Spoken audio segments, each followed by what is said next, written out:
benar nggak Ustaz, termasuk tanda-tanda kecil kiamat itu kebodohan menyebar Ustaz. Ya. Kemudian ulama pada zaman itu sangat sedikit Ustaz. Gimana itu Ustaz? Ya, jadi memang Nabi menyebutkan dalam sebuah hadis, ya, la taqumu sa'ah hatta yaqilla al-ilmu wa yakthurul jahlu. Iya. Kiamat nggak terjadi ya sampai yang namanya ilmu itu sedikit. Ini ilmu apa nih Ustaz? Ilmu agama jelasnya. Oh. Maknanya ialah para ulama sebagian mensyarah menjelaskan sedikitnya ilmu ialah dengan cara pertama para ulama-ulama yang memang ulama rabbani, Iya. dia memang lurus di atas agama ini, kemudian berpegang teguh dengan Al-Quran dan Sunnah Nabi Shallallahu Alaihi Wasallam meninggal dunia. Maka sebenarnya meninggalnya para ulama kita termasuk musibah sebenarnya. Ya. Kemudian kebodohan itu makin banyak. Nah kalau begitu kita lihat kan banyak sekarang ini di televisi ustadz-ustadz yang ceramah dan sebagainya. Nah pahami bahwa beda antara ulama dengan dai, pendakwah. Ya.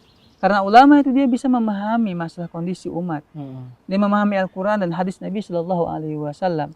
Nah kalau sekarang kan tidak, sedikit saja bisa ceramah, meskipun nggak ada modal dia hadis maupun Al-Quran yang dia hafal, dia bisa menjadi seorang ustadz, ulama, ceramah di mana-mana. Nah ini yang dia dikhawatirkan. Yang Nabi Shallallahu Alaihi Wasallam sebutkan sedikitnya ilmu, bukan sedikitnya penceramah, ya, tapi sedikitnya ilmu. Penceramah banyak bermunculan. Tapi kata Nabi, yang banyak muncul ialah ruwaibidah. Orang-orang yang tak berilmu. Mereka berfatwa tanpa ilmu. Ini yang membuat umat ini menjadi rusak. Inilah yang membuat nanti ya ketika umat jauh daripada agama, ajaran Islam yang benar, maka yang namanya keburukan akan makin banyak, merajalela. Manusia tidak lagi memahami mana yang halal, mana yang haram. Meskipun banyak penceramah, ya, mereka bodoh terhadap pemahaman agama mereka. Mereka tidak tahu bagaimana sholat yang benar. Karena apa? Nggak diajari. Ilmu sedikit. Meskipun banyak dai, tapi nggak diajari bagaimana sholat yang benar. Nah ini yang kata Nabi Shallallahu Alaihi Wasallam tentang diantara ciri-cirinya. Dan itu kita bisa saksikan.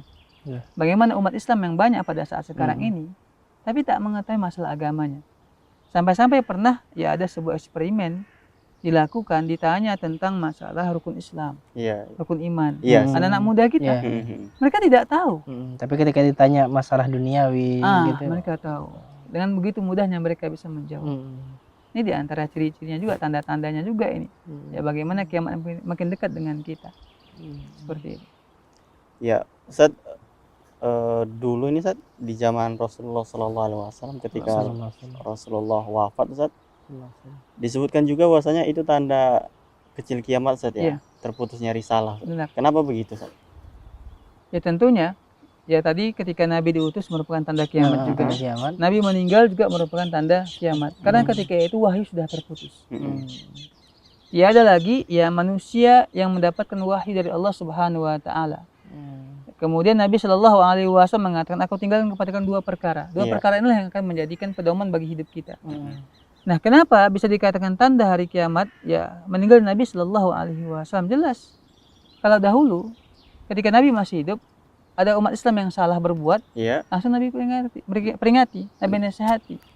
Ketika si fulan ataupun sahabat yang keliru dalam melakukan sebuah amalan atau melakukan sebuah pendapat, Nabi ingatkan, luruskan. Nah, sekarang saya meluruskan kita. Nggak ada. Sehingga masing-masing orang yang dia tidak berilmu berfatwa, menganggap dia benar. Menyampaikan apa yang dia anggap suatu kebenaran bagi dia. Bahkan ada di antara mereka yang menyesatkan manusia. Siapa yang mau meluruskan? Inilah yang menyebabkan ya kiamat-kiamat yang kita sebutkan tadi, banyak perbuatan zina, banyaknya maksiat, karena tiada yang meluruskan kita.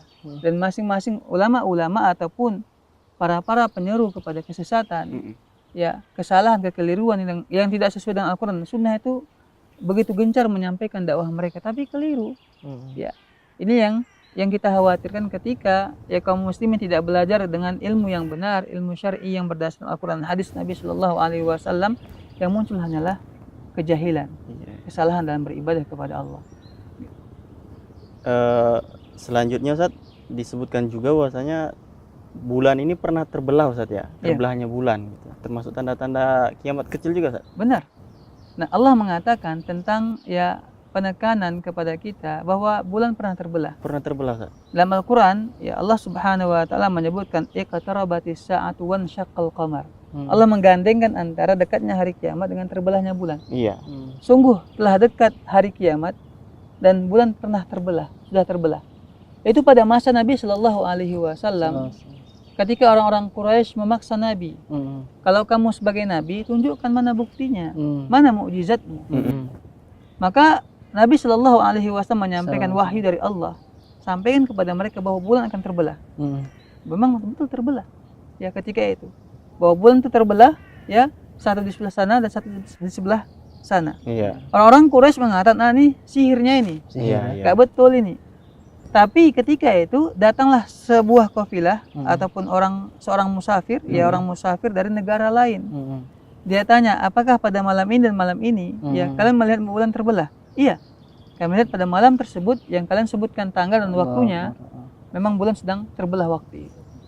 Tapi meskipun demikian, ya ini kita katakan, ya bagaimanapun sampai kepada kita sebuah ilmu ataupun sebuah kebenaran, kalau hati kita masih memiliki sifat sombong, Iya. maka sulit kita untuk menerimanya. Orang-orang Quraisy sudah terbukti di hadapan mata mereka, ya, bahwa bulan itu sudah terbelah di hadapan mata mereka, tapi nggak beriman juga kepada Allah Subhanahu wa Ta'ala. Nah ini juga perlu kita lihat diri kita. Sebagian orang kan mengatakan cinta kepada Nabi, ya, rindu kepada Rasulullah, ya. Tapi kita lihat dia tidak mengamalkan apa yang Nabi perintahkan. Nah jangan kira, ya, dahulu orang-orang Quraisy sudah menyaksikan secara nyata di hadapan mata mereka bagaimana kebenaran Nabi Muhammad, bagaimana akhlaknya, tapi nggak mau beriman kepada beliau. Nah, orang-orang pada saat sekarang ini sebenarnya diuji dengan seperti itu, tapi caranya beda. Iya, gimana, Ustaz? Kalau mereka dahulu langsung bertemu dengan Nabi Muhammad, sampai kepada mereka mukjizat, tapi nggak mau beriman. Tapi umat sekarang, ketika Nabi sudah meninggal dunia, kita yang membuktikan benar nggak dia cinta kepada Nabi, benar nggak dia beriman kepada Nabi. Iya. Bagaimana caranya? Sampaikan kepada dia sebuah hadis Rasulullah Shallallahu Alaihi Wasallam. Kita lihat bagaimana reaksi dia. Kalau dia menerimanya, alhamdulillah, ya. Ya semoga dia seperti Abu Bakar, seperti Abdullah bin Mas'ud. Ya artinya mudah menerima kebenaran. Ya tapi kalau seandainya sampai kepada dia hadis Nabi Muhammad Shallallahu Alaihi Wasallam, tapi dia tolak, ya.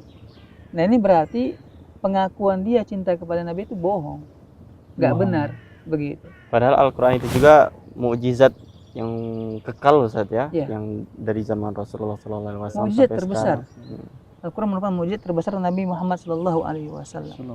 Dan banyak terbukti, ya. Ketika Al-Quran berbicara tentang masalah janin, umpamanya. Nah sekarang ketika sudah punya alat-alat medis, alat-alat yang canggih yang bisa menyingkap masalah ini, memang bukti, memang benar bahwa proses terjadinya janin itu dalam perut seorang wanita, ibu kita, dalam rahimnya, ya benar adanya, sesuai yang mereka teliti. Padahal pada masa Nabi nggak ada yang namanya ya ilmu bedah ataupun ya alat-alat canggih untuk bisa menyingkap bagaimana prosesnya, nggak ada. Itu sudah disampaikan Rasul 1400 tahun yang lalu. Ya.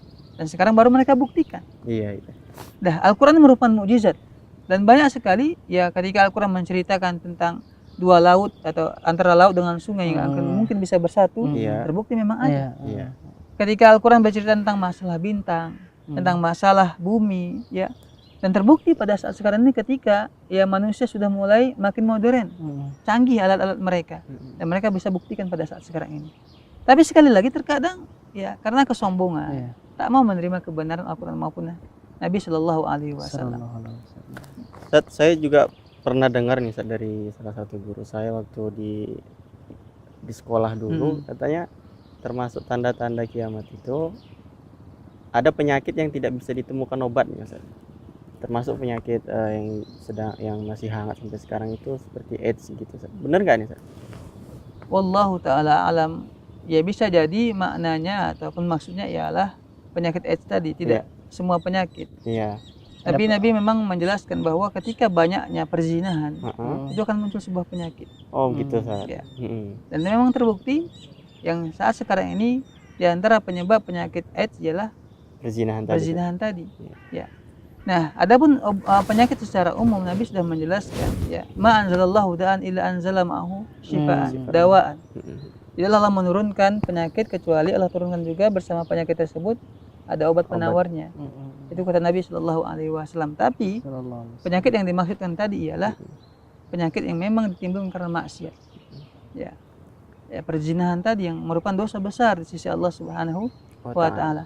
Ketika manusia tidak mau sadar, tetap juga mereka melakukan perbuatan zina ini, ya Allah turunkan kepada mereka sebuah peringatan, bencana, musibah, yaitu penyakit.